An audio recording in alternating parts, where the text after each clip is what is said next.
Good evening friends. मुझे किसी ने याद दिलाया कि कल इंटरनेशनल वीमेंस डे है, तो ये हमारी एक्सरसाइजेस जो है वो लेडीज़ों को भी कितनी उपयोगी है उसके बारे में ज़रा आप बताइए। तो ये तो इट इज़ क्वाइट ऑब्वियस कि ये सब सबके लिए ज़रूरी है, पर लेडीज़ों के लिए तो ख़ास ज़रूरी है, क्योंकि पुरुष तो है आजकल अपनी जॉब पर जाता है और कामकाज करता है, पर आजकल लेडीज़ों को क्या है कि कई लेडीज़ महिलाएं जॉब भी करती है और घर भी संभालना पड़ता है, तो दो जिम्मेदारी उसके ऊपर होती है। तो उनको फिट रहना बहुत ज़रूरी होता है, फिज़िकली, इमोशनली, मेंटली। और लेडीज़ों में थोड़ा इमोशनल प्रॉब्लम कई बार हो जाता है, तो अगर ये नियमित रूप से एक्सरसाइज वगैरह करते हैं तो हेल्थ बहुत अच्छी ही रहेगी। फिज़िकल, इमोशनल, मेंटल सब प्रकार की हेल्थ अच्छी तरह रहेगी।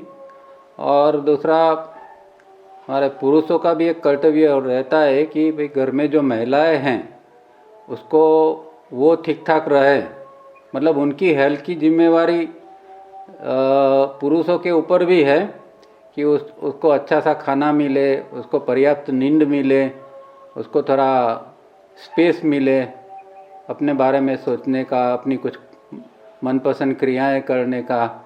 तो ये सब पुरुषों की जिम्मेवारी है कि पुरुषों को ये सब देखना चाहिए और उनको सपोर्ट करना चाहिए। तो सही मायने में ऐसे डे जो है वो हम उसको मना सकते हैं।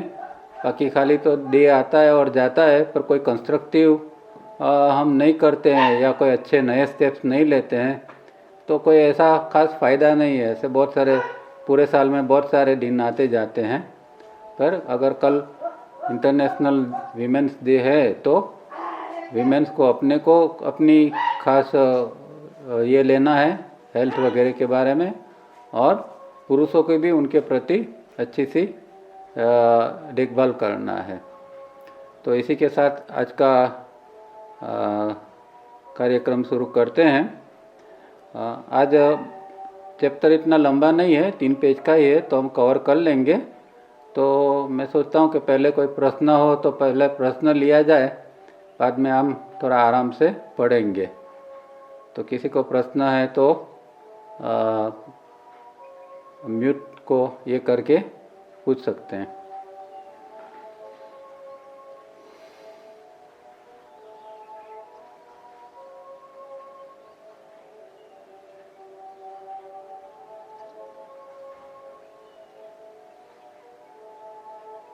Hello sir. हेलो। हाँ, सर मेरा प्रश्न ये है हाँ जी, हाँ जी। कि जैसे जैसे 3SRB एंड रिफाइनिंग करते जाते हैं जी जी। तो नींद कम ही कम होती जाती है, तो कभी कभी चिंता होती है कि कम नींद काफी है कि नहीं है, और is it the experience of all the साधक्स और particularly myself, I wonder. जी जी, समझ सकता हूँ। इसके इस चैप्टर के अंदर तो तावरिया जी इसके बारे में बताते हैं, वो तो हम देखेंगे। पर एक दो चीज़ और भी हमें ध्यान में रखना है। एक एजिंग फैक्टर इसके अंदर इसका बहुत बड़ा रोल होता है, क्योंकि साइंस भी कहता है कि जैसे आपकी उम्र बढ़ती है तो नींद अपने आप में कम होती जाती है। दूसरा फैक्टर अच्छी साधना भी है कि अगर आपकी साधना अच्छी चल रही है तो नींद आपकी कम हो जाएगी, पर उसके साथ ज़रूरी ये है कि आपकी फ्रेशनेस कम ना हो, क्योंकि नींद कम होने से अगर हम फ्रेश नहीं फील कर रहे हैं तो फिर कुछ गड़बड़ है। पर नींद चाहे कितनी भी कम ज़्यादा हो, अगर फ्रेशनेस मेंटेन होती है तो वो बहुत इम्पोर्टेंट चीज़ है। और तीसरी सबसे इम्पोर्टेंट बात तावरिया जी जो कहते थे वो the quality, not the timing. तो कितने आवर्स सोते हैं उसका कोई ज़्यादा महत्व नहीं है, पर कितनी जो क्वालिटी है, उसकी गुणवत्ता है, वो बहुत ज़्यादा मायना रखते हैं। तो हो सकता है हम 4-5 घंटा सोए और उसमें भी फ्रेश होके उठते हैं तो कोई चिंता की बात नहीं है, क्योंकि आपको आपकी जो डीप स्लीप आती है तो डीप स्लीप के अंदर आपको पूरा आराम मिल जाता है बॉडी ब्रेन सिस्टम को, तो वो ज़रूरी है, इतना काफ़ी है हमारे लिए। तो थोड़ा सेल्फ ऑब्जर्वेशन करके देख लेना है कि भाई हमारी क्वालिटी, नींद की क्वालिटी कैसी है, और हम जब उठते हैं तो फ्रेश उठ सकते हैं कि नहीं। ये चीज़ 2-3 चीज़ आप ऑब्ज़र्व करोगे तो अपने आप में आप समझ सकोगे कि भाई ये जो है वो सही सब चल रहा है। और जो है वो जैसे मैंने कहा इस तरह का थोड़ा उम्र का तो रोल रहता ही है, तो वो भी एक फैक्टर काम करता है। तो ओवरऑल इस तरह हमें उसको देखना है। Okay sir. ओके, और किसी को प्रश्न? Okay sir. Okay okay.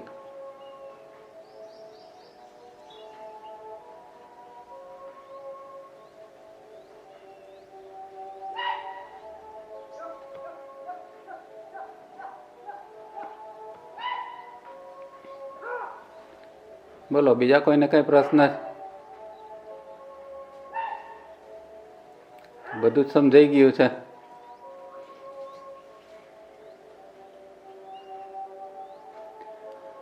પ્રશ્ન નહીં હોય તો પછી આપણે રીડિંગની ઉપર જઈએ.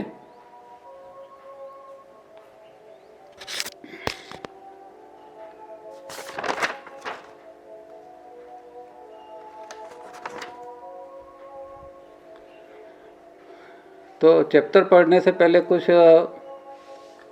इसके पॉइंट, साउंड स्लिप के नहीं आती है उसका, किसी का ये म्यूट ऑन हो गया है तो कुछ कारण मैंने थोड़े धुन निकाले है कि भाई कौन क्या क्या कारण हो सकते हैं कि जिससे हमें साउंड स्लिप नहीं आती है। तो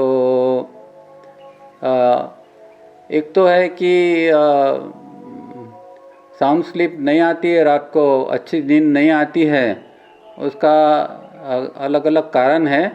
पर ये देखा गया है कि जो लोग बहुत दिन भर में दिमाग ज़्यादा चलाते हैं, ज़्यादा माथापच्ची करते हैं, उन लोगों का जो है एक अंदर एक रेस्टलेसनेस रहती है, और फिर जो नींद जो है वो नींद उनको अच्छी तरह से नहीं आती है।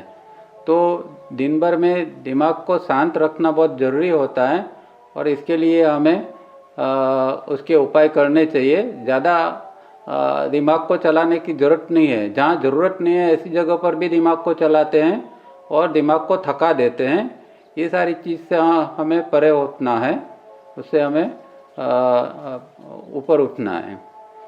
इस तरह ये मेंटल लेवल का है। इसी तरह फिज़िकली जो लोग बहुत भागा भागी करते रहते हैं दिन भर में और शरीर को इतना थका देते हैं, तो फिर शरीर जब लेटता है उस समय जो सही ढंग से जो नींद आनी चाहिए वो नींद आती नहीं है। तो शरीर को भी जितना ज़रूरी है इतनी शरीर से हम कामकाज कर सकते हैं। अननेसेसरी जो है भागा भागी करने का कोई ज़रूरत नहीं है, उससे भी शरीर के ऊपर उसकी विपरीत असर पड़ती है। और जो लोग मेंटल वर्क ऑफिस में ज़्यादा करते हैं तो भी रात को फिर सोते हैं तो विचार की सर्किट चालू रहती है और फिर अच्छी तरह नींद नहीं आती है। कई लोग रात में सोने जाते हैं तो सोते समय भी सोचते रहते हैं, विचार करते रहते हैं, तो उसकी सर्किट चालू रहती है और इसके कारण नींद अच्छी नहीं आती है।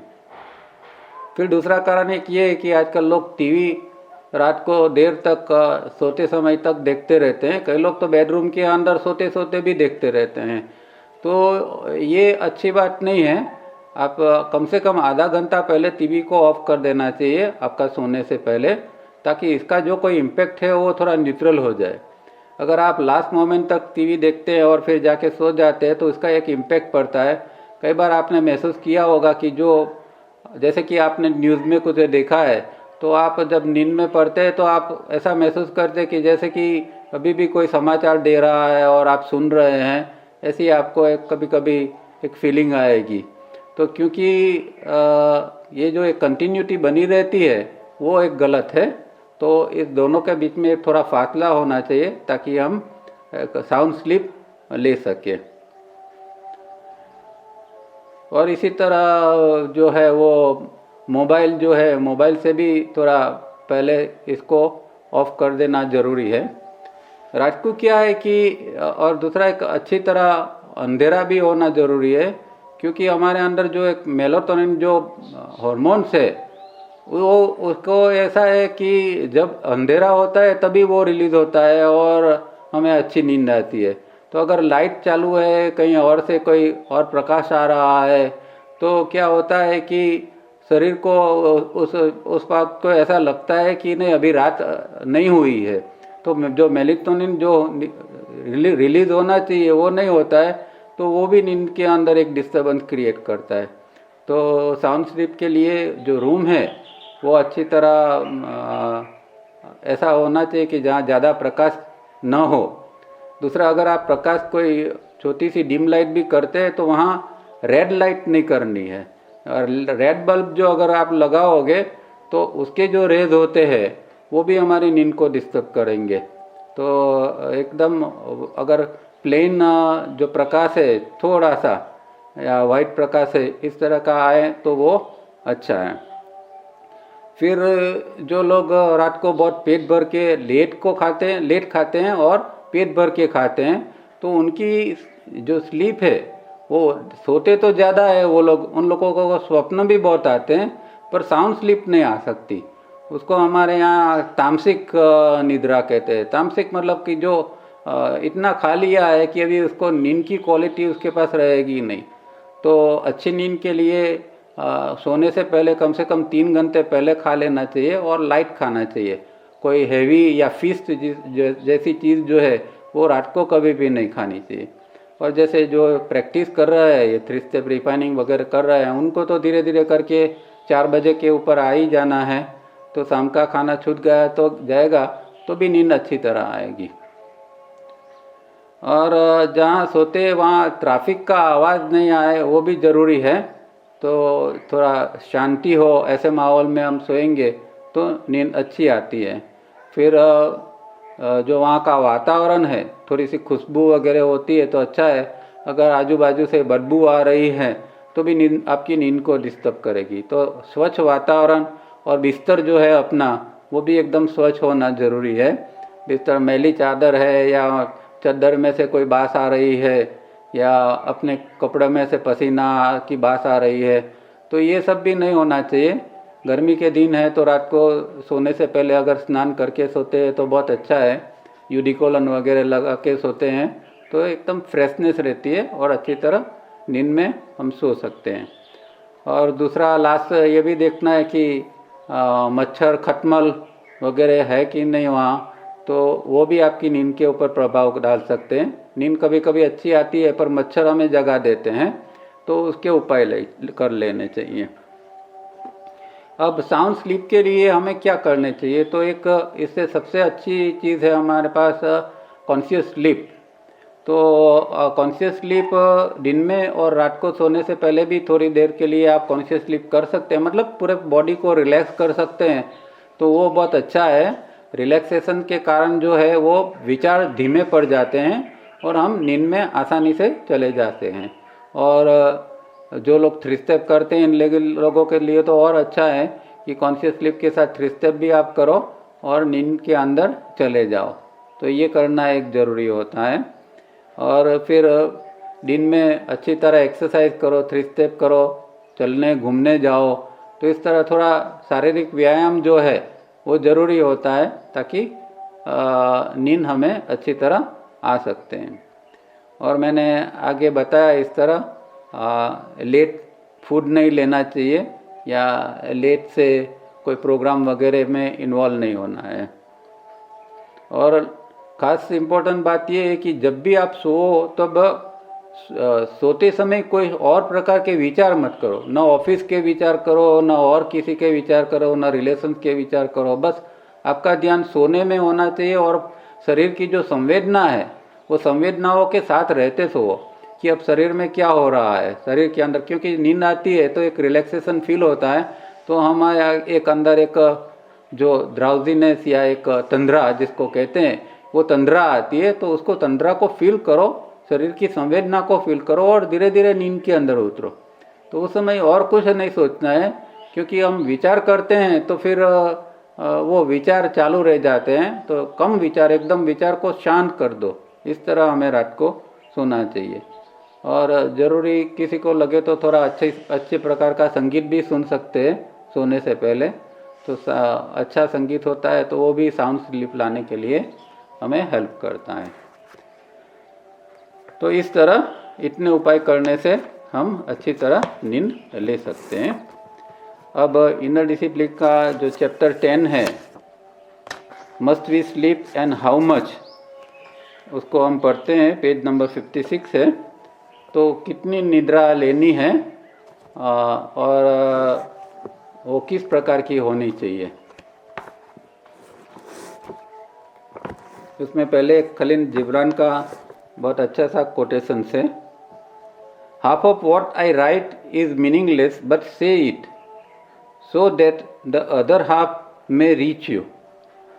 तो कहता है कि भाई कि जो, क्योंकि बहुत अच्छे वो राइटर थे खलील जिब्रान, बहुत बड़ा फिलोसोफर था, एक अच्छा सा विचारक था और उनके विचार बहुत प्रेरणादायी होते हैं।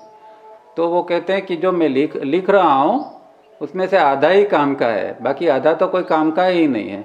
और जो आधा काम का है इसलिए मैं लिखता हूँ, और आधा काम का है उसमें से और आधा जो है वही लोगों तक पहुँचता है। तो यही बात है कि कभी जो गंभीर विषय होते हैं तो लोग उसको समझ नहीं सकते हैं, वो आधा ही समझ सकते हैं। और तावरिया जी ने भी बहुत कुछ लिखा है, इसके बारे में भी हम यही कह सकते हैं कि जो उन्होंने लिखा है उनमें से अगर आधा भी हम समझ सकते हैं, हालांकि उन्होंने जो लिखा है वो पूरे के पूरा मीनिंगफुल ही है, पर उसमें से अगर आधा भी हमने समझ लिया तो भी हमारे एक अंडरस्टैंडिंग बहुत अच्छी हो जाएगी। और हमारे जो मित्र थे, बहुत ये सिस्टम के जानकार थे, उसने एक बार मुझे कहा था कि तावरिया जी जो जानते थे उसमें से सिर्फ 20-25% ही उन्होंने लिखा है। उनको तो पूरे ब्रह्मांड का इतना सारा नॉलेज था, शास्त्रों का भी नॉलेज था, हर चीज़ का नॉलेज था और सेल्फ एक्सपीरियंस था, क्योंकि उन्होंने एस्ट्रल और मेंटल से पूरे ब्रह्मांड की यात्रा जो की थी, तो पूरा उनको एक्सपीरियंशियल नॉलेज था। फिर भी वो जानते थे कि भाई ये सब बातें लिखने का कोई मतलब नहीं है, तो वो और कुछ उन्होंने ये सब ब्रह्मांड के बारे में कुछ ज़्यादा नहीं लिखा है। उन्होंने जो प्रैक्टिकल चीज़ है उसके बारे में ही ज़्यादा लिखा है, वो सब हम जानते हैं। तो ज्ञान तो होता है, पर ज्ञान कोई प्रदर्शन की चीज़ नहीं है।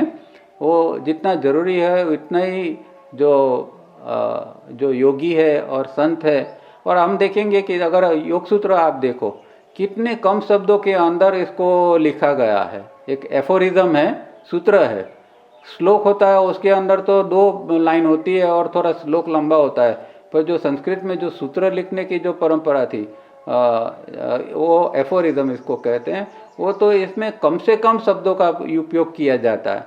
एक रेफ या एक ज़्यादा कुछ भी उसके अंदर ज़्यादा नहीं होता है। तो इस तरह ये एक जो अच्छे जो योगी वगैरह हैं, तो वो लोग जो है उनका लिखने का ऐसा होता है कि कुछ बिन जरूरी बात करने का कोई फ़ायदा ही नहीं है। जितना लोगों को समझ सके और जितना लोगों को फ़ायदा हो, इस तरह की बात करनी चाहिए।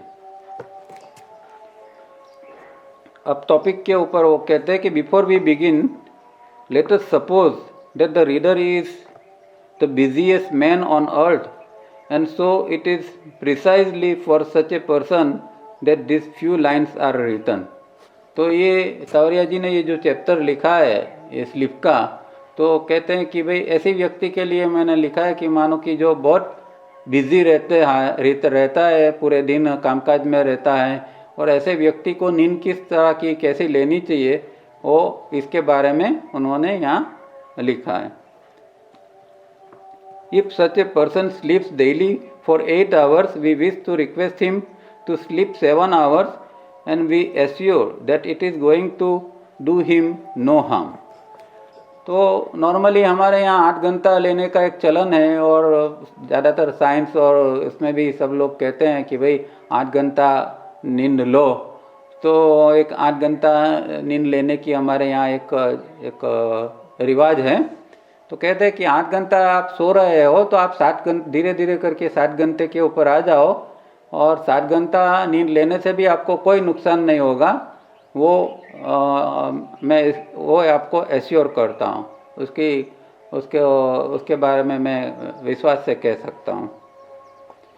If he is sleeping already less than 8 hours, that is, if he is not a believer in such faiths that 8 hours of sleep is essential and that quality of sleep cannot compensate the hours of sleep, then we are glad to request him to further reduce his sleep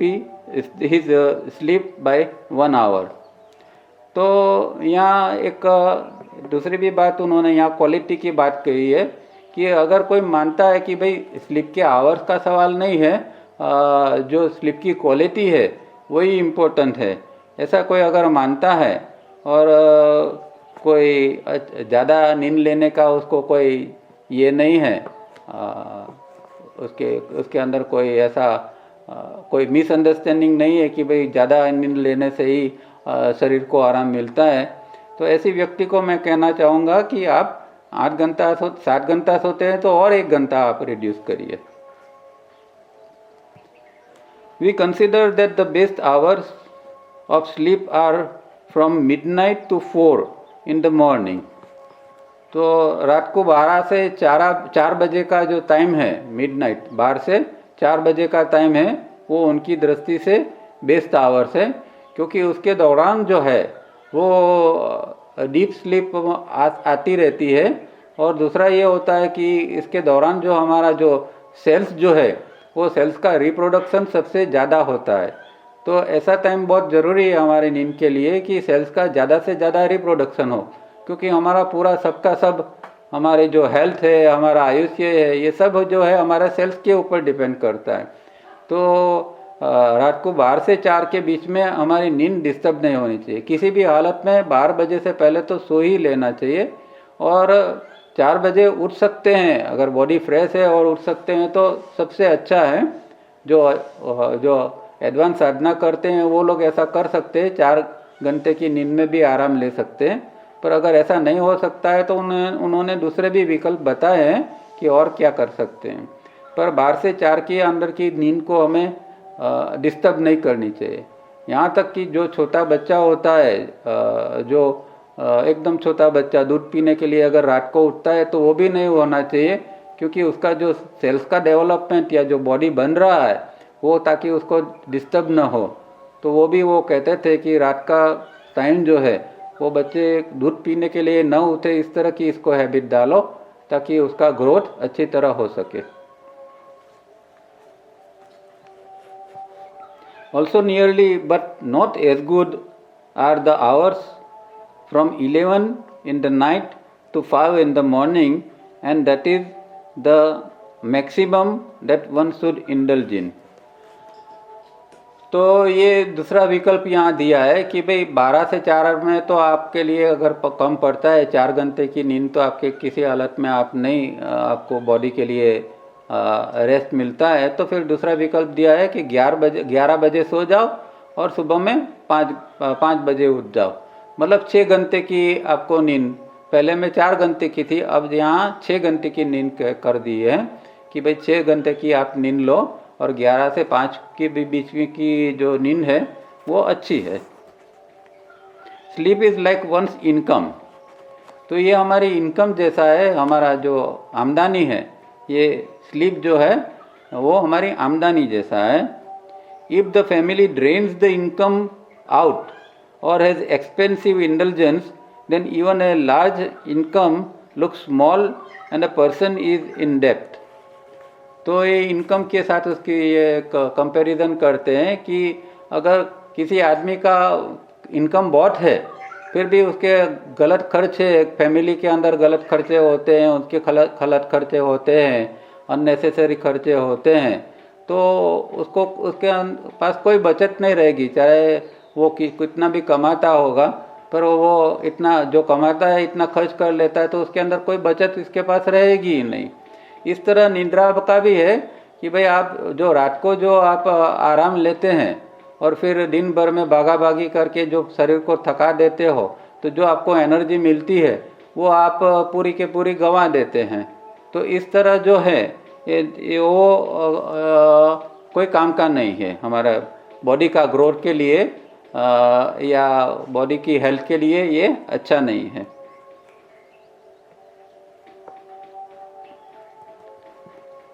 तो ऐसा होता है तो आदमी डेप्ट कर्जदार बन जाता है। On the other hand, the judicial use of even an average income would result in a little saving for the family. तो जुडिशियल यूज होना चाहिए, एक जिसको कहते हैं व्यय जो है वो ऐसा आदर्श व्यय होना चाहिए कि जिसकी जितनी ज़रूरत है इतना ही व्यय करो, उसमें सेविंग हो सकता है। If A persons drain on his physical, mental, emotional and sex energies be great, this could be due to certain weaknesses or excess, leakages or indulgences, or due to some obsessions। तो यहाँ भी ये अभी यहाँ एक जैसे वहाँ ऊपर इनकम की बात की है, यहाँ अभी एनर्जी की बात करें कि सेम वे अगर एनर्जी ये 4 लेवल के ऊपर से अगर वो उसका लीकेज होता है या ड्रेन होती है या ज़्यादा कम इसका उपयोग होता है, तो क्या होता है कि ये 4 जगह से उसको वो निकल जाती है, physical, mental, emotional and sex. तो हमें ये खास देखना है कि हर व्यक्ति की एनर्जी का कोई वीकनेस होती है कि जहाँ से उसकी एनर्जी लीकेज होती हो, तो फिजिकल में है या इमोशनल में है या मेंटल में है या थोड़े जवान लोग हैं तो सेक्स के अंदर है। तो किस तरह ये एनर्जी वेस्ट होती है उसका हमें ऑब्जर्वेशन करना चाहिए। पर एक तो है कि लगभग 99% जो सबको इफ़ेक्टिव है वो है इमोशनल। फिजिकल, मेंटल, सेक्स तो वो एज और जॉब वगैरह के कारण अलग अलग हो सकता है, पर जो इमोशनल है वो प्रॉब्लम तो हमारे सबके लिए एक कॉमन ही है। और इसमें तो वो कोई लेडीज़ जेंट्स का भी उसमें कोई भेद नहीं है, सबके अंदर ये इमोशनल प्रॉब्लम छोटे मोटे रहते हैं। और इसके कारण हमारी इमोशनल एनर्जी बहुत, हम ज़्यादातर ओवर सेंसिटिव हो जाते हैं, छोटी छोटी बातों के अंदर ओवर सेंसिटिव हो जाते। हम रास्ते में जाते हैं, किसने हेलो नहीं बोला तो भी हमें बुरा लग जाता है। इतनी छोटी छोटी, जैसे वो तावरिया जी आगे कहते हैं ट्रिवियल थिंग्स, तो ऐसी ऐसी बातों के अंदर हम इमोशनली डिस्टर्ब हो जाते हैं। कोई व्यक्ति ने टाइम पर हमारा फ़ोन पिकअप नहीं किया, अच्छी तरह फ़ोन पर बात नहीं की, तो हम डिस्टर्ब हो जाते हैं। ये कोई कारण है या नहीं, बस डिस्टर्ब, हमें इमोशनली डिस्टर्ब होने के लिए तो बस कुछ छोटा सा चाहिए, एक छोटी सी चीज़ बनती है और हम इमोशनली डिस्टर्ब हो जाते हैं। तो इससे परे होना ज़रूरी है। ऐसा, इसका मतलब ये नहीं, रिजिडिटी नहीं है, हमें सेंसिटिव तो होना है, पर ऐसी छोटी छोटी बातों के अंदर हम जो अंदर दुख लग जाता है, हमको अंदर दर्द होता है, ये सब नहीं होना चाहिए। इमोशनल लेवल पर थोड़ी साउंडनेस आनी चाहिए, थोड़ी हम कहें थोड़ी जरा हमारी चमड़ी को मोटी बनाओ, पर रिजिडिटी के फॉर्म में नहीं, पर इग्नोरेंस के फॉर्म, इग्नोर के फॉर्म में, कि भाई ठीक है किसी ने बोल दिया तो क्या फ़र्क पड़ता है। तो जो वो टॉल एखार्ट या एखार्ट टॉल जो भी हो, वो क्या एक अच्छी बात कहता है कि भाई अगर कुछ होता है तो आप इनडिफरेंट बनना सीखो। मतलब कि ये मुझे नहीं कहा गया, जैसे कि कोई एक हम 2 व्यक्ति जा रहा है और एक हम जा रहा है और मेरे फ्रेंड को किसी ने कह दिया, तो फ्रेंड को जितना बुरा लगेगा इतना मुझे तो नहीं लगेगा ना। तो क्यों? क्योंकि मैं इनडिफरेंट हूँ अभी। तो इस तरह जब कोई मुझे भी कोई कहता है तो मैं क्यों इनडिफरेंट न बन सकूँ। तो ये ज़रूरी है डिफरेंट बनना, मतलब कि थोड़ा एक उपेक्षा का भाव हमारे रखना है कि ठीक है कह दिया तो कह दिया। तो ये चीज़ अगर आएगी तो हम इमोशनल लेवल पर जो हमारा ड्रेन होता है, जो एनर्जी हम गंवाते हैं, वो हम रोकना बहुत अच्छी तरह ये कर सकेंगे। दूसरा जो बार बार सिस्टम में कहा जाता है, इस तरह नेगेटिव इमोशंस का जो एक्सप्रेशन है वो भी नहीं होना चाहिए। हो सकता है कई बार हमें अंदर से बुरा लग जाए, पर इसका मतलब ये नहीं कि तो इमीडिएटली हम उसको रिएक्ट करें और रिएक्शन में चले जाएं। तो ये पॉइंट भी खास ज़रूरी है कि आप रिएक्शन मत दो। बुरा लगा है तो अंदर देखो, ज़रा उसको महसूस करो कि हाँ किसको बुरा लग रहा है, क्यों बुरा लग रहा है, उसने ऐसा क्या कह दिया है। ये भी तावरिया जी ने मीटिंग के अंदर, एक मीटिंग पेपर्स के अंदर लिखा है। तो इस तरह हम जो है वो ऐसा करके हम अपनी एनर्जी को हम ज़्यादा कंज्यूम होने से बचा सकते हैं। तो बहुत सारे ये है, नेगेटिव इमोशंस के अंदर हमारी एनर्जी बहुत व्यय होती है। तो नेगेटिव इमोशन भी ना हो उसके प्रति, और कम से कम रिएक्शन न दे उसके प्रति थोड़ी जागरूकता हमारी आनी चाहिए। चलो कम से कम अभी इमीडिएटली तो हमें रिएक्ट नहीं करना है, इतनी एक कॉन्शियसनेस तो हमारे अंदर डेवलप होनी चाहिए।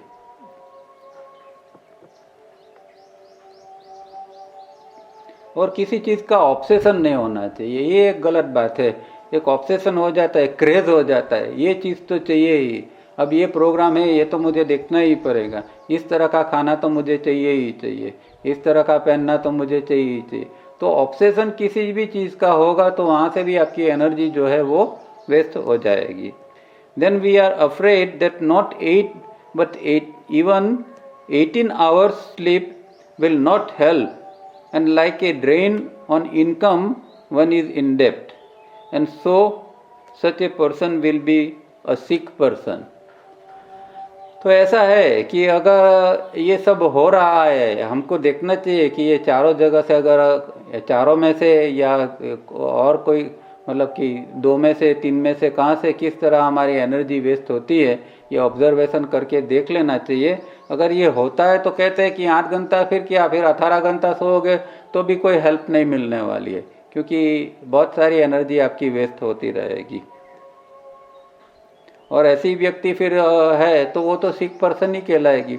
हम तो सिक इसको कहते हैं जिसको फिजिकली रोग नहीं है, वो आदमी हेल्दी है। पर यहाँ तो अगर मेंटल और इमोशनल के अंदर गड़बड़ है तो वो भी आदमी सिक पर्सन कहलाएगा। During the 24 hours of the day, due to certain negative and positive polarity current flowing through and around us, sleep can be of distinct 6 different types। तो हमारा जो बॉडी ब्रेन सिस्टम है उसके साथ में उसके आजू बाजू एक इलेक्ट्रोमैग्नेटिक फील्ड होता है, और दोनों बॉडी के अलग अलग इलेक्ट्रोमैग्नेटिक फील्ड है। एस्ट्रल बॉडी का भी इलेक्ट्रोमैग्नेटिक फील्ड है और फिजिकल बॉडी का भी इलेक्ट्रोमैग्नेटिक फील्ड है। तो वो इलेक्ट्रोमैग्नेटिक जो फील्ड है वो जब हम रात को सोते हैं तो उसके ऊपर उसका एक प्रभाव पड़ता है, उसका कलर भी चेंज हो जाता है और उसके अलग अलग कुछ होता है। यहाँ इसका बारे में आगे वो बता रहे हैं। अभी यहाँ जो 3 चीज़ है वो एक साथ में हमें देखनी है। पहला जो उन्होंने इससे आपकी नींद की क्वालिटी क्या है उसके बारे में बताया है, और उसके साथ में आवर्स बताया कि कौन से टाइम पर स्लीप लेनी चाहिए, और लास्ट में उन्होंने कलर्स बताए। तो हमें तीनों को एक साथ में देखना पड़ेगा ताकि हम समझ सकें। तो पहला लेते हैं जैसे कि मिडनाइट टू 4 AM, मतलब रात को 12 से 4 में नींद लेते हैं तो उसका क्या फ़ायदा है या क्या नुकसान है वो बताते हैं। तो उसका फ़ायदा ये कि very intense and invigorating and highly building.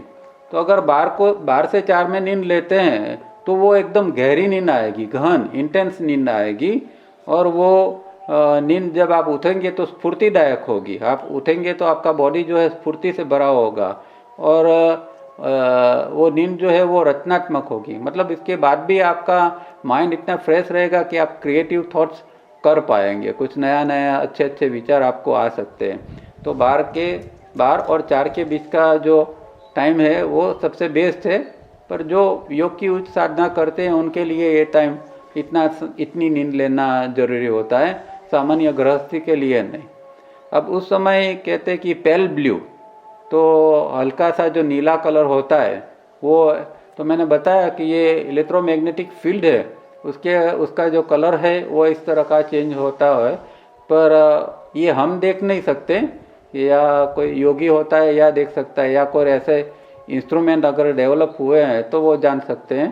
पर यहाँ तावरिया जी ने लिखा है तो वो कोई उनके अनुभव से लिखा होगा कि जब गहरी नींद आती है तब किस तरह की कलर्स हमारे आजू बाजू रहते हैं, या कम गहरी होती है तो कलर कैसे बदला जाता है, ये सब यहाँ भी लिखा है उन्होंने।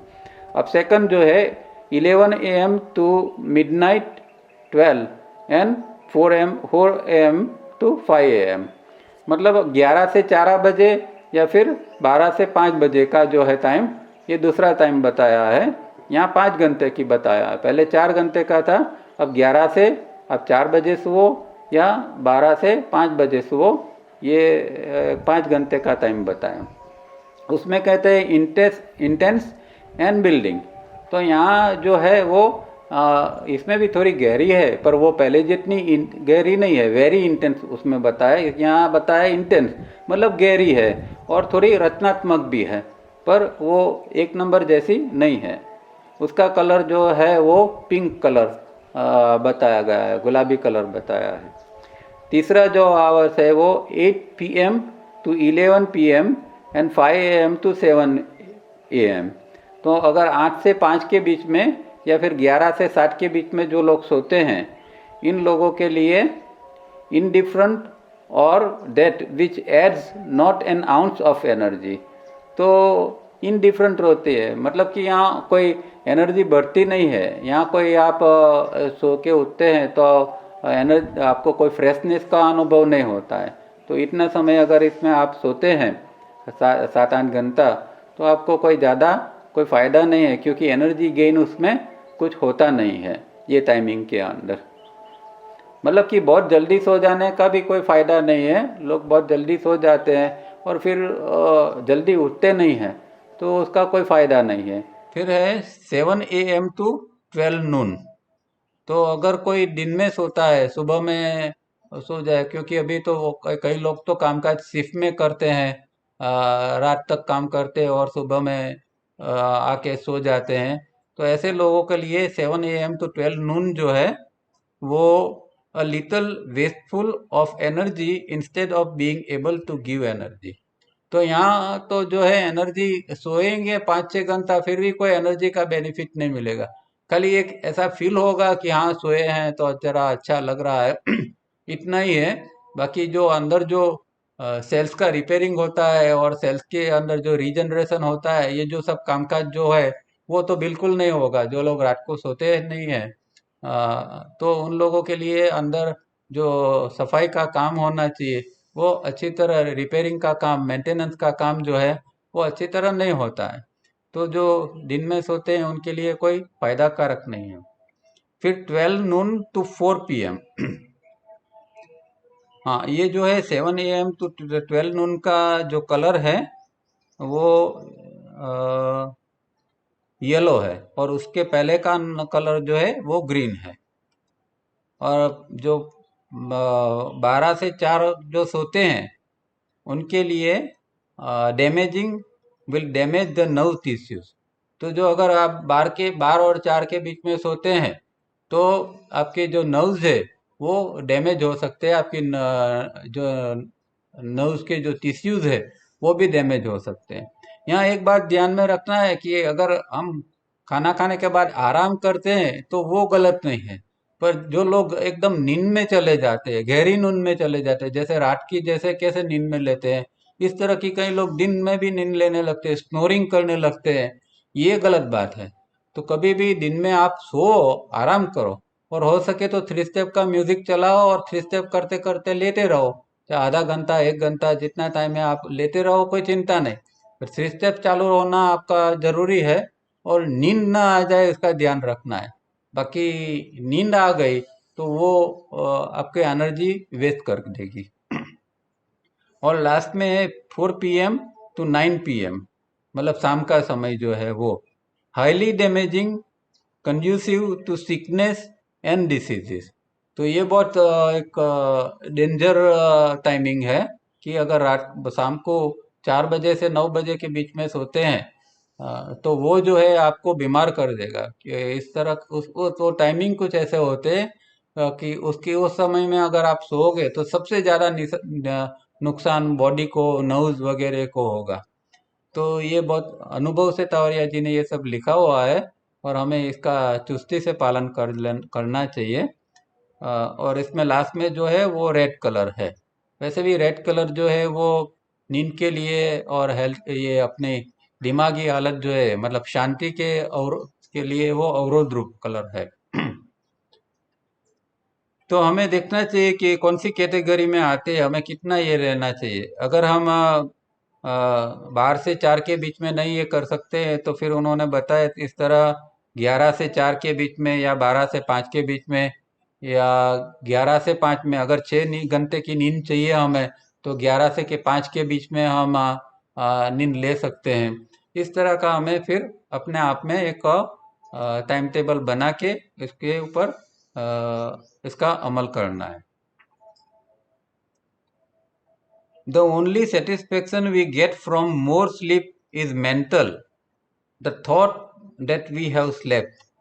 तो कभी ऐसा होता है कि जब नींद हम ज़्यादा लेते हैं तो ऐसा लगता है कि हाँ बहुत अच्छी नींद आई, मज़ा आ गया। पर हकीकत में ये साइकोलॉजिकल होता है। इससे कोई बॉडी को अंदर से कोई फायदा नहीं है। साइकोलॉजिकल लगता है कि हाँ आज तो अच्छी नींद ली करके। पर अगर नींद के आवर्स आपके ज़्यादा है और साइकोलॉजिकल कुछ ऐसा लग रहा है तो उसका कोई फायदा है नहीं। It is a kind of self-hypnosis that gives us the feeling that it is well and good that we had 8 hours of sleep. तो ये एक साइकोलॉजिकल एक बन जाता है या सेल्फ हिप्नोसिस जैसा अपने आप को ही हम मुग्ध कर देते हैं, अपने आप को कन्विंस कर देते हैं कि देखो 8 घंटे की नींद ली तो कितना अच्छा लग रहा है। पर हकीकत में ऐसा होता नहीं है। बाय ऑल मीन्स रेस्ट, तो जरूरी है रेस्ट। सबसे इम्पोर्टेंट बात है आवर्स नहीं है, रेस्ट है, आराम है। Resting and sleeping are different things. तो ये बात खास समझना जरूरी है कि हम नींद लेते हैं तो उसमें आराम मिलता है कि नहीं। अगर जो नींद ऐसी है कि इसमें आराम नहीं मिलता है और 8 घंटे भी सोए तो उस नींद का क्या फायदा। और 4 घंटे की नींद में एकदम आराम मिल जाता है तो 8 घंटे की नींद की जरूरत क्या है। रेस्ट में give rest but sleep at all hours never. ये बहुत अच्छा सेंटेंस है कि जो आराम है वो आपको आराम देगा, पर पूरे घंटे की जो नींद है वो आपको आराम देगी ऐसी कोई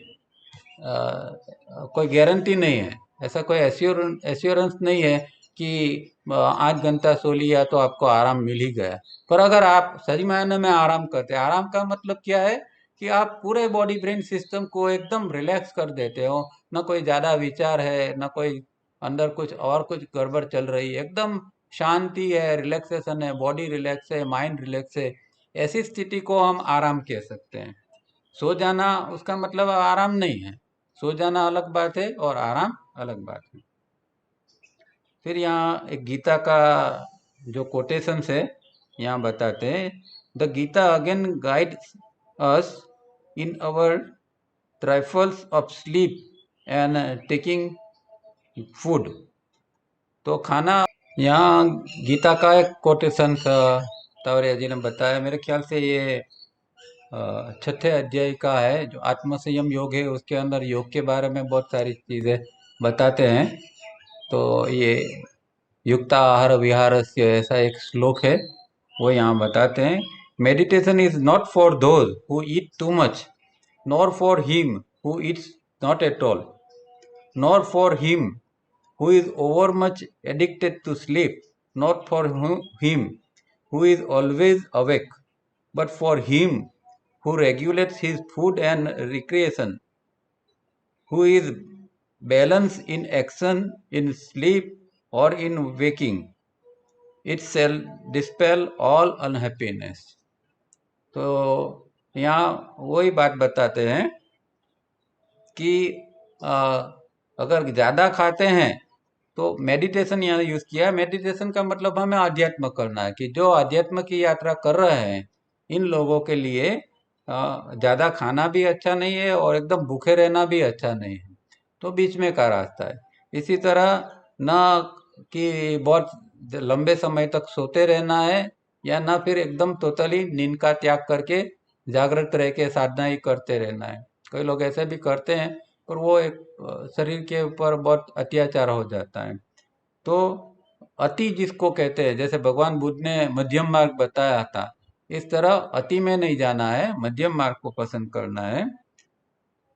but for him who regulate his food and recreation, तो जो व्यक्ति अ, जो है अपना फूड है, खाना है और विश्राम है, उसको रेगुलेट कर सकता है, उसका नियंत्रण में कर सकता है, उसके लिए उसका जो है, उसका जो काम है, उसकी स्लीप, वो जागृति है या उसका जो कामकाज है, ये सब में वो बैलेंस रहता है और वो अनहैप्पीनेस से दूर रहता है, असुख से वो दूर रहता है।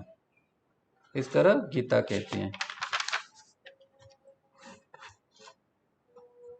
If we observe that lives of illustrious individuals through history or even in our present life, we will unfailingly find that such persons do not sleep for more than 4 hours. तो अब यहाँ एक एग्जाम्पल देते हैं कि जो आदमी, जिन लोगों ने अपना कुछ कंट्रीब्यूट किया है समाज के लिए और जिसको हम महापुरुष कह सकते हैं, ऐसे व्यक्ति जो हैं वो सब ज़्यादा से ज़्यादा 4 घंटे ही नींद लेते हैं।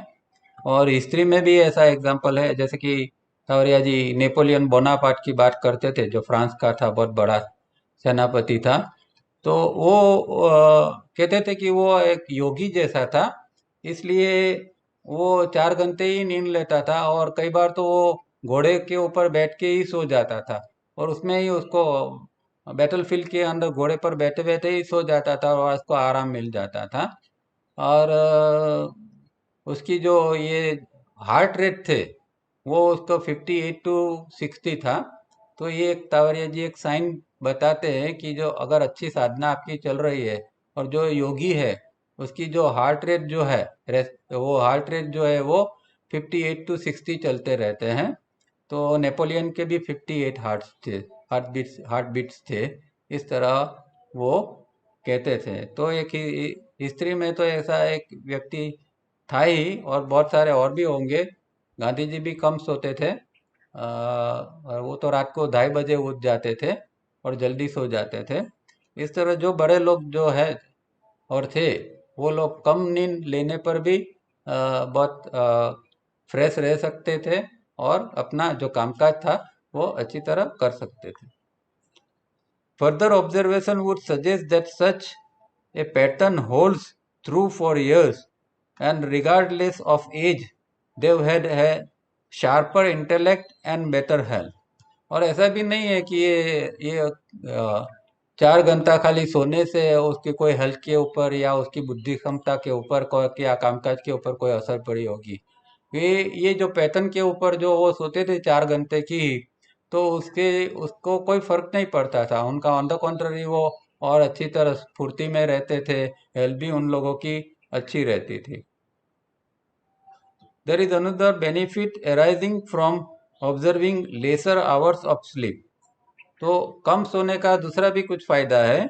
We get more valuable time than a average person. तो जो कम सोता है तो वो उसको समय भी ज़्यादा मिलता है। जो 8 घंटा सोता है और जो 6 घंटा सोता है, तो 2 घंटे का फायदा उसको है ही। तो 2 घंटा वो अपनी, अगर साधक है तो साधना में लगा सकता है। जिसको 3 स्टेप अगर और एस्टेब्लिश करने की कोई ये है, एक एम है, तो वो 2 घंटा उसमें लगा सकता है, या और कोई स्पिरिचुअल इसमें कर सकता है। और या कोई किसी को स्पिरिचुअल इंटरेस्ट नहीं है, तो वो लोग और कोई क्रिएटिव या कंस्ट्रक्टिव काम कर सकते हैं। अगर आपका कोई जॉब का भी कोई क्रिएटिव कंस्ट्रक्टिव का टाइम है, तो आप अर्ली मॉर्निंग में आप उठ के करते हैं, तो और अच्छी तरह, जैसे कोई डिज़ाइन बनाना है या कोई आर्ट वर्क करना है या कुछ भी करना है या कुछ सोचना है या कुछ लिखना है, तो इन समय के अंदर आप बहुत सारा कुछ कर सकते हो। या कोई अच्छी सी पढ़ाई कर सकते हो, उस समय में जो पढ़ाई करोगे उसकी भी बहुत अच्छी असर आती है। तो 8 घंटा सोने और 6 घंटा सोने में 2 घंटे का हमें जो बेनिफिट मिलता है, उसका हम कोई कोई ना कोई कंस्ट्रक्टिव काम कर सकते हैं। We can implement our program for consciousness in those hours that we have saved. तो अगर किसको जागृति के लिए और कोई साधना के लिए उसका उपयोग करना है तो कॉन्शियसनेस को के लिए इसका उपयोग करना है। कुछ भी है, किसी के कोई भी कंस्ट्रक्टिव क्रिएटिव काम के लिए आप इसका या साधना के लिए इसका आप उपयोग कर सकते हैं। This would also mould our pattern of thoughts for the rest of the day. तो एक बार सुबह में अगर अच्छी तरह आपने ये सब कर लिया, सुबह में उठ के 1-2 घंटा अच्छी तरह प्रैक्टिस कर ली या अच्छी तरह कुछ मेडिटेशन किया या कोई अच्छी चीज़ पढ़ ली, तो उससे एक ऐसा मोल्डिंग हो जाता है कि एक पैटर्न बन जाती है कि दिन भर में भी वो काम करती है। तो अगर दिमाग को सुबह में से ही अच्छी तरह शांत कर लिया तो दिन भर में शांति रहेगी। कुछ अच्छा पढ़ लिया तो उसका जो कोई चीज़ है वो दिमाग में रहेगी और जब एक्साइटमेंट आएगा तब हमें याद कराएगा कि नहीं, हमें ऐसा नहीं करना है। या कोई नेगेटिव इमोशंस के बारे में सुबह में कुछ कुछ पढ़ लिया तो भाई दिन में जब नेगेटिविटी आती है तो अंदर से ही आएगा कि नहीं, हमें नेगेटिव तो नहीं बनना है। तो इस तरह हम एक पैटर्न बना सकते हैं सुबह सुबह में, और अर्ली मॉर्निंग की जो पैटर्न बनती है वो दिन भर में काम करती है। Eventually, we would have two different types of persons. One who indulge in sleep and find and finds that he drifts the whole day, and the other who enjoys the right quality and quantity of sleep and progress in the saved hours saved. That so finally he is able to make right use of the divine gift of free will given to man by God and nature. तो कहते हैं कि ये दो प्रकार के हम इंसान को दे सकते हैं कि जो एक तो ज़्यादा नींद लेकर और कुछ करते नहीं हैं ऐसे व्यक्तियाँ, और दूसरे की जो कम नींद लेते हैं और बाकी के जो समय को कंस्ट्रक्टिवली उपयोग कर सकते हैं। और ख़ास तो जो भगवान ने हमें फ्री विल दी है वो फ्री विल का आप राइट यूज़ करना फिर सीखेंगे। तो ये जो है कम स्लीप लेने का एक ये फ़ायदा है कि हम फाइनली हमारे अंदर की फ्री विल का उपयोग हम हमारे अंदर का डेवलपमेंट के लिए किस तरह हम किया जा सकता है उसकी एक हमारे अंदर समझ आएगी और फ्री विल का उपयोग वहाँ हो सकेगा।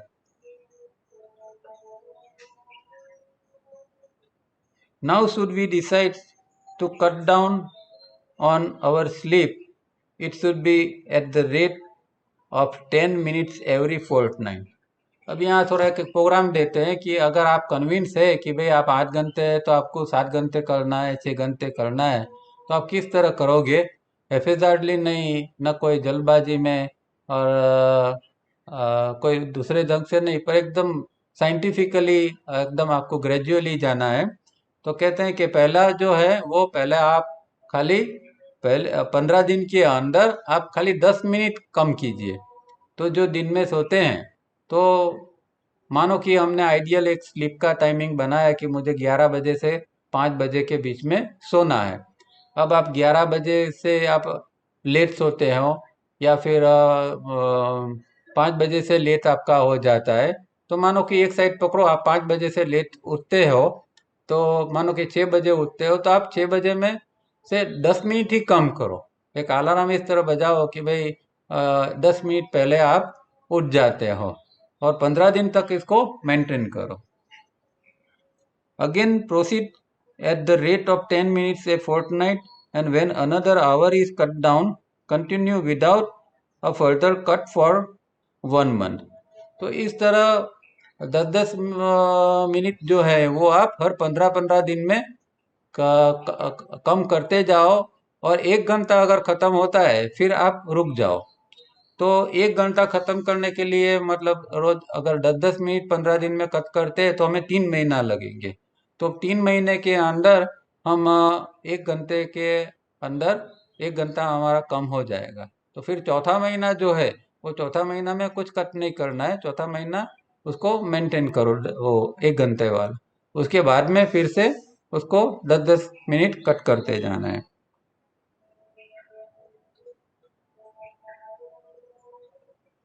The cutting down of 10 minutes should be before 11 p.m. and after p.m. Before 11 p.m. अगर 11 बजे से जल्दी सो जाते हैं तो 11 बजे के ऊपर आओ, और 5 बजे से आप लेट उठते हैं तो उसके ऊपर आओ। Till we reach the exact period of 11 p.m. to 5 a.m. तो इस तरह आप दोनों समय से 10-10 मिनट कट करते करते करते, चाहे 3 महीना लगे 6 महीना लगे, इस तरह धीरे धीरे धीरे साइंटिफिकली इसके ऊपर काम करो। और इस तरह आप ग्रेजुअली कम करोगे तो ना आपको कोई वीकनेस महसूस होगी, और न इवन कोई ऐसी एक कोई सेक्रीफाइस की फीलिंग भी नहीं आएगी कि अरे मैं तो नींद कम कर दी मैंने, ऐसा कुछ जैसे कोई बलिदान कर दिया हो, ऐसा कई बार होता है ना, लगता है कि तो कोई कुछ और कोई फीलिंग नहीं आएगी। आप सिंपली इसको इस तरह करोगे तो आप जैसे पहले 7 घंटे लेते थे अब 6 घंटे पर आ गए तो आपको कोई फर्क महसूस नहीं होगा। With this valuable waking time saved and the damaging hours of sleep avoided, we can now apply ourselves more profitably to certain practices, methods and corrective thinking. तो जो हमने ऊपर बात की वही यहाँ फिर से बात आती है कि जो टाइमिंग आपने बचाया 1 घंटा 2 घंटा जो बचाया, उसके अंदर आप उसको सर्टेन प्रैक्टिसेस के अंदर मेथड्स, कोई मेथड करनी है, कोई रीड करनी है, कोई अभ्यास करना है, या करेक्टिव थिंकिंग करना है, आप सही ढंग से आपका थिंकिंग चले इसके ऊपर। तो जो कुछ करना है वो उस समय के अंदर आपने जो टाइम सेव किया है उसके अंदर उसका उपयोग आप इसके लिए कर सकते हैं।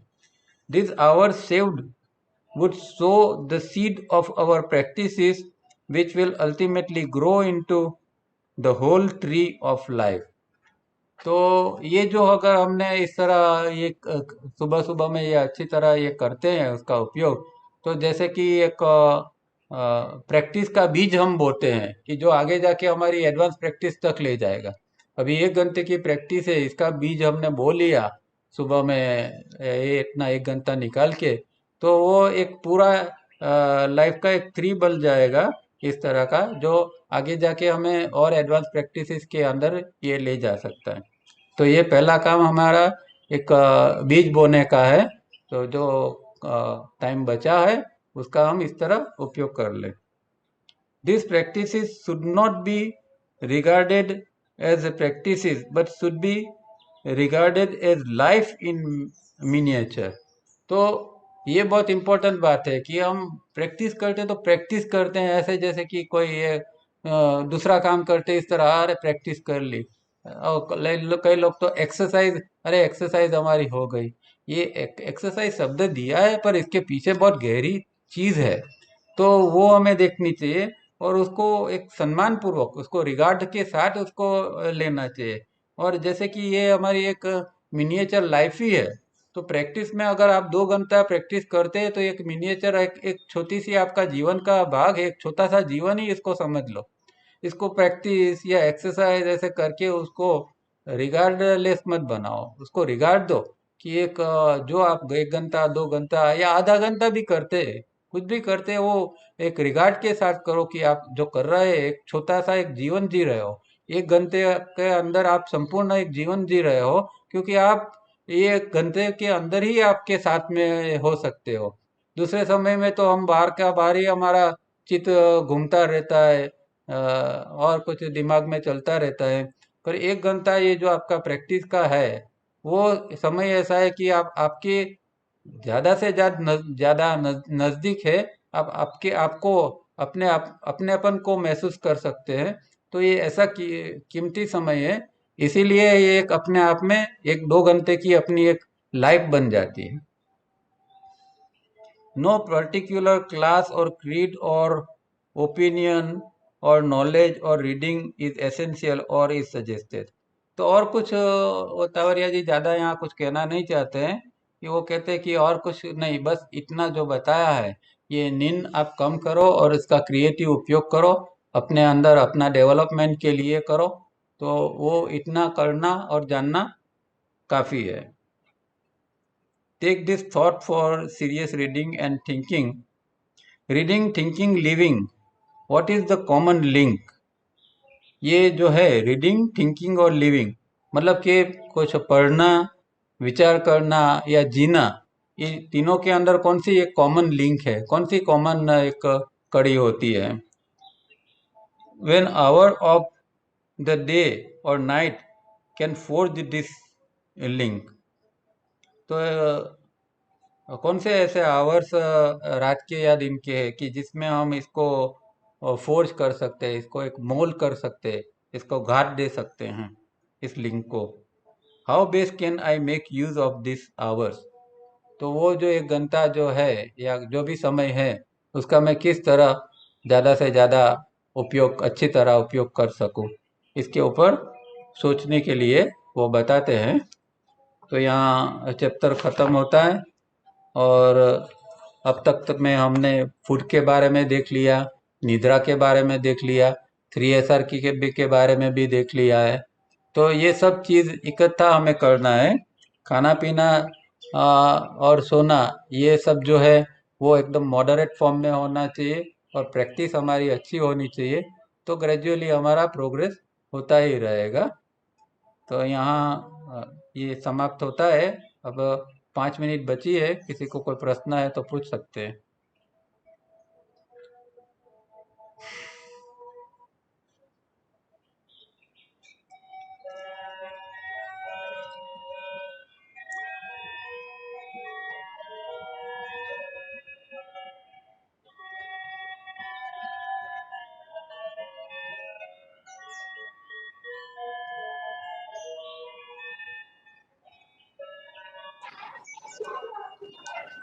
दारा सर, हाँ बोलो। सर ये जब कॉन्शियस आवाज सर ये आवाज कॉन्शियस आवाज स्लीप कट हो, हम आवाज कट हो गया क्या? क्या हेलो, है? हेलो हाँ फिर से सर बोलो। आवाज आ रही है? हाँ अभी आ रही है, फिर से बोलिए। सर हम कॉन्शियस स्लीप स्लीप में अवेक रहने के लिए करते हैं या फिर नींद अच्छी लेने के लिए करते हैं, और इसका प्रोसीजर क्या है? नींद अच्छी के लेने के तो आप दवा खा के भी नींद तो ले सकते हैं। कॉन्शियस स्लीप तो है वो आध्यात्मिक प्रैक्टिस है, पर हर चीज का बाय प्रोडक्ट तो होती है ना। आप थ्री स्टेप करते हैं तो थ्री स्टेप का उपयोग तो हमें हायर इवोल्यूशन के लिए है, पर थ्री स्टेप करने पर भी हमें बहुत सारा बेनिफिट तो मिलता है ना। तो कॉन्शियस स्लीप अच्छी नींद लेने के लिए नहीं है, आप अच्छी नींद के लिए कर सकते हैं, पर ये कोई इसका हेतु नहीं है। उसका हेतु तो नींद के अंदर हम ज़्यादा से ज़्यादा रिलैक्स हो सके और आगे जाके एक हमें जो है वो एक हमारी अंडर अवेकनिंग की स्थिति बने, इसके लिए है कॉन्शियस स्लीप। ठीक है। सर और इसका प्रोसीजर क्या है सर? सर तो वो जो इसकी एक ऑडियो फाइल है कॉन्शियस स्लीप की, वही करना है हमें? हाँ उसकी कमेंट्री अवेलेबल है ना। उसकी सीडी, इसकी सीडी में आवाज मिलती है और हर जगह उसका अवेलेबल है। उसकी सीडी लगा के भी आप सो सकते हो। पहले तो हम कैसेट बनाते थे, तो कैसेट में इसकी कमेंट्री आती थी।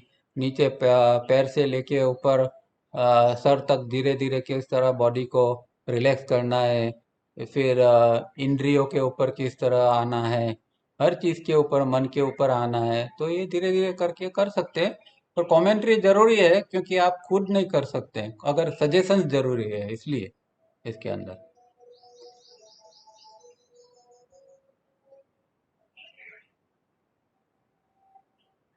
હલો.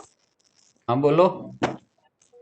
હા સર, આજે સુવાની ને જાગવાની જે વાત કરી કે સુવાની એટલે એમ કે સારી ઊંઘ આવે એકદમ સાઉન્ડ સ્લીપ, પણ હમ ઉઠવાની બાબતમાં જે છે તો કન્સિસ્ટન્સી નથી જળવાતી કે હવે 4 વાગે ઉઠવાનું શરૂ કરીએ છીએ એમ તો ઘણા વખતથી 5 વાગે તો લગભગ કોલેજ વહેલી હોય આ છે એટલે પહેલેથી શરૂઆત એ રીતની ટેવ પડી છે કે વહેલા ઉઠવાનું, પણ જે 4 વાગે ઉઠવાનું શરૂ કરીએ છીએ તો પછી કન્સિસ્ટન્સી નથી જળવાતી, વચ્ચે પાછો 10 દિવસ એકદમ ઉત્સાહમાં જાય ને પાછો 11મો દિવસ આવે એટલે વળી પાછું 5 સાડા 5 થઈ જાય, વળી પાછું મનને એકદમ તૈયાર કરવું પડે કે ના હવે કાલથી જાગવાનું જ છે, કાલથી જાગ એટલે પાછા 1-2 દિવસ વચ્ચે એ રીતે જતા રહે, એમ વચ્ચે વચ્ચે બ્રેક પડ્યા કરે છે.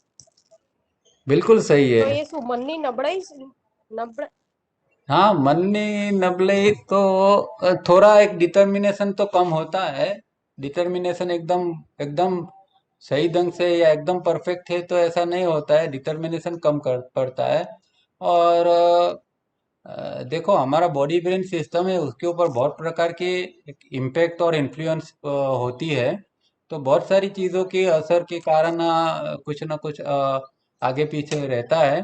फिर भी एक अगर किसी ने एक हमने हैबिट फॉर्म ली, लंबे हैबिट फॉर्म कर ली लंबे समय के लिए कि भाई 5 बजे से लेट नहीं उठना है या 4 बजे से लेट नहीं उठना है, एक हैबिट ही बना ली। तो पहले 6 महीने के अंदर ये गड़बड़ी ज़्यादा रहती है। 6 महीने तक अगर आपने हैबिट बना ली, फिर कुछ नहीं होता है, चाहे आपको रात को अच्छी नींद भी नहीं आई हो, फिर भी आप 4 बजे उठ जाओगे। तो ये पहले 6 महीने का समय है वो बहुत कठिन है, उसमें ऐसा फ्लक्चुएशन आता रहता है। पर धीरे धीरे थोड़ा डिटरमिन करके उसके ऊपर आ जाना चाहिए। और दूसरा, थोड़ा वैल्यूएशन का भी सवाल है, क्योंकि हमको लगता है कि भाई 4 बजे उठ के नहीं करेंगे और 5 बजे उठ के करेंगे तो भी प्रैक्टिस तो हमारी हो ही जाएगी। तो इस तरह हम मन को मना लेते हैं कि भाई छोड़ो ना, अभी 4 बजे उठना क्या जरूरी है, 5 बजे कर लेंगे। तो थोड़ा वैल्यूएशन का भी यहाँ सवाल होता है। तो अगर वैल्यूएशन है कि नहीं, 4 बजे उठ के अच्छी समय में अच्छी सी प्रैक्टिस, लंबी प्रैक्टिस करनी है, ऐसी अंदर अगर भावना जागती है तो हम कर सकते हैं। और शुरू में ऐसा फ्लक्चुएशन होगा, फिर भी उसको पकड़ के ही रखना है। 6 महीना अगर कंटिन्यू कर लिया और इसको हैबिट फॉर्म कर ली, फिर इतनी दिक्कत नहीं आएगी। बराबर। ઓકે સર થેન્ક યુ हम्म। दर्शक सर, हाँ, बोलो। हाँ, जे हम अगर कॉटन का प्रयोग करते हैं तब नींद अच्छी आती है, तो कॉटन का प्रयोग और नींद का क्या संबंध है? कॉटन का प्रयोग से नींद अच्छी आती है वो तो डेफिनेटली है, क्योंकि कॉटन का प्रयोग तो है हमारा दिमाग को शांत करने का है, एनर्जी को, जो इसने हमने देखा ना, जो हमारा लीकेजेस है, ये सब फिजिकल इमोशनल मेंटल, जो खास करके मेंटल और इमोशनल जो एनर्जी का जो लीकेजेस है, उसको बंद करना है। तो अगर आप अच्छी तरह रू का प्रयोग निरंतर करते हो तो आपका लीकेजेस ही बंद हो जाएंगे। और लीकेजेस बंद हो जाएंगे तो नेचुरली आपकी जो निंद्रा है उसकी क्वालिटी के ऊपर भी उसका इसका प्रभाव, इसका असर पड़ेगा। तो ये तो सही है कि आप कॉटन का प्रयोग करते हैं बरोबर, तो आपकी नींद की क्वालिटी में अचूक फर्क पड़ेगा। तो वो बरोबर है। Thank you sir. ओके। બીજું કોઈ? નમસ્તે સાહેબ. નમસ્તે, નમસ્તે ભરતભાઈ. નમસ્તે ભરત આચાર્ય. હા, બોલો બોલો. હવે સાહેબ એક સેશન એવું જોઈએ છે હમ તાવરિયા સાહેબ સાથેના તમારા એક્સપિરિયન્સ, પ્રેમાળ અનુભવો એ તમે જે વર્ણન કરશો ને એ અમને અનુભવ થયા બરોબર છે. હા. મને એમ કે કોઈ સહેલો સવાલ હશે, તમે તો બહુ અઘરો સવાલ પૂછી લીધો કે જેનો જવાબ જ નથી મારી પાસે. જેટલું જેટલું શક્ય હોય વ્યક્ત કરવું એટલું સાહેબ. જોઈશું કોઈ પ્રસંગ આવે તે વખતે. હવે હમણાં તો આ સાહેબનો જન્મદિવસ ગયો, હવે જોઈએ આપણું કામકાજ કેટલું આગળ ચાલે છે. કઈ ગુરુ પૂર્ણિમા વખતે જો કઈ એટલે શિબિર, હા માર્ચ થી મે વચ્ચે લઈ લો સાહેબ એકાદું. જોઈએ જોઈએ. પણ મારી પાસે એકચ્યુઅલી બહુ ફ્રેન્કલી કહું તો એવા કોઈ બહુ એવા રીચ અનુભવ નથી. હું તો 6 મહિના જ એમની સાથે રહ્યો હતો. 6 મહિનામાં આમ ઘણું આમ એ થયું હતું, ઇન્ટરેક્ટ થયું હતું. પણ એવું બધું એવું કંઈ નથી કે જે કંઈ ખાસ શેરિંગ કરી શકું કે કંઈ હતું અમુક વસ્તુઓ. પણ એ હવે 5-10 મિનિટની વાત છે, તો કોઈક વાર કંઈક વચ્ચે વચ્ચે શેર કરી લઈશું આપણે. ઠીક છે? Thank you very much. આપની મરજી, આપની ઈચ્છા हाँ હોય એ પ્રમાણે. हाँ हाँ हाँ, ओके થેન્ક યુ. ओके। और किसी को कोई प्रश्न है?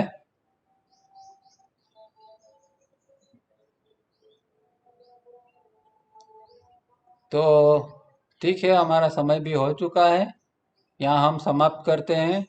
अगर आज मुझे थोड़ा ये इंटरनेट का फ्लक्चुएशन लगा, तो नॉर्मली हम एवरी थर्सडे को ये लेक्चर को यूट्यूब के ऊपर अपलोड करते हैं और सैटरडे को फेसबुक के ऊपर भी अपलोड करते हैं ऑल पर्पस योगा ब्रेक में।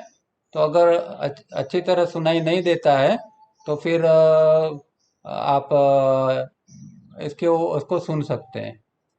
यहाँ किसी ने कुछ लिखा था पर मुझे पढ़ाई नहीं दिया, चला गया बीच में। किसी को कोई कुछ कहना है तो कह सकते हैं। किसी ने कुछ लिखा था पर वो पढ़ नहीं सका मैं।